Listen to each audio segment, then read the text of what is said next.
The Dutch historian named Gilles Quispel heard about some peculiar discovery of early Christian texts in Egypt. And Quispel got on a plane and went to Cairo. He went to the Coptic Museum in Cairo, and he went there and got photographs of the first of these texts. That was in the fall of 1956.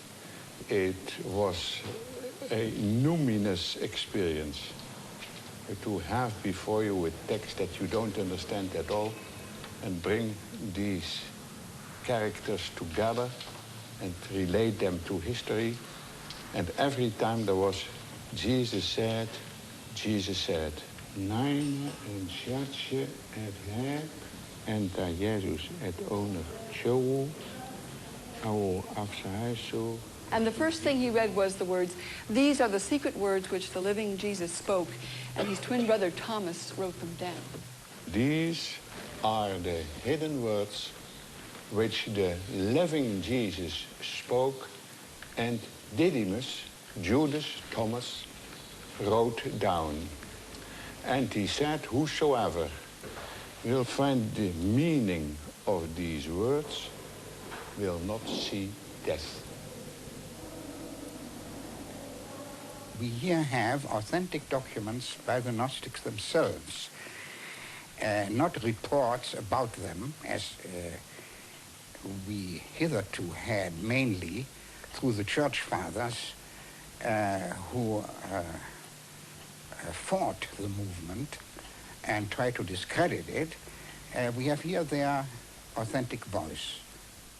The discovery occurred completely by accident in 1945.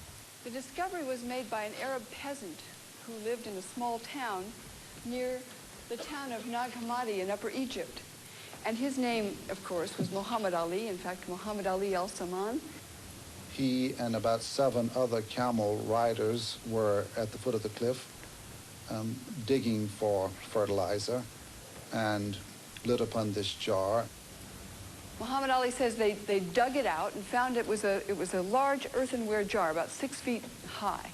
When he broke it, he took the books out, claims he divided them among the camel drivers, which is one reason that some got ripped apart. You can't divide 13 books into 8 parts very readily.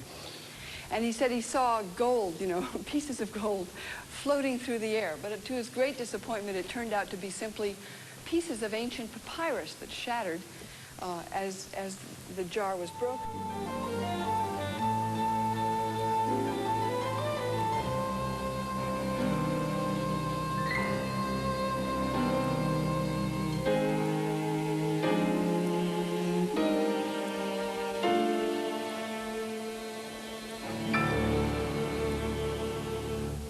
They were discovered on the flank of a cliff.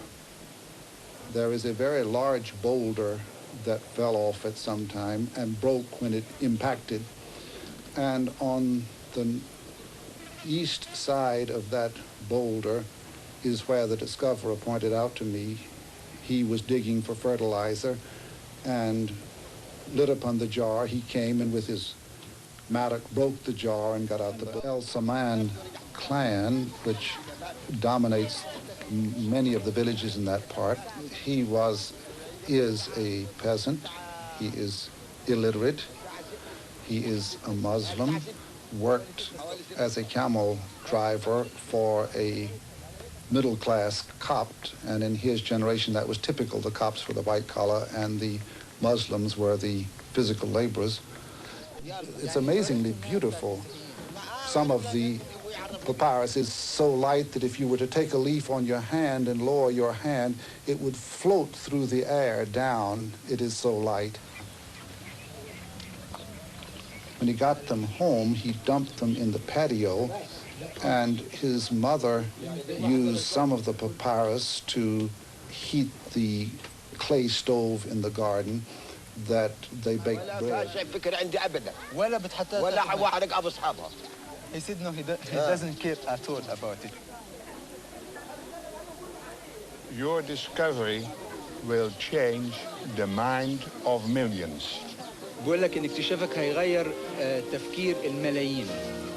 So I'm very pleased to meet you. ومع ذلك بقولك متشكر جدا إن هو شافك وقابلك.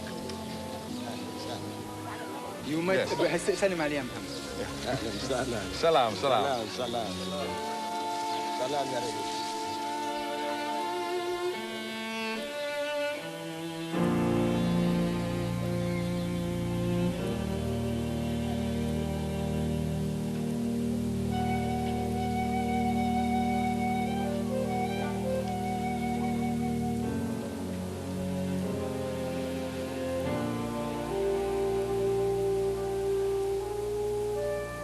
One thing has become certain now for me, that is that these manuscripts, these beautiful manuscripts, were written somewhere in one of the neighboring monasteries.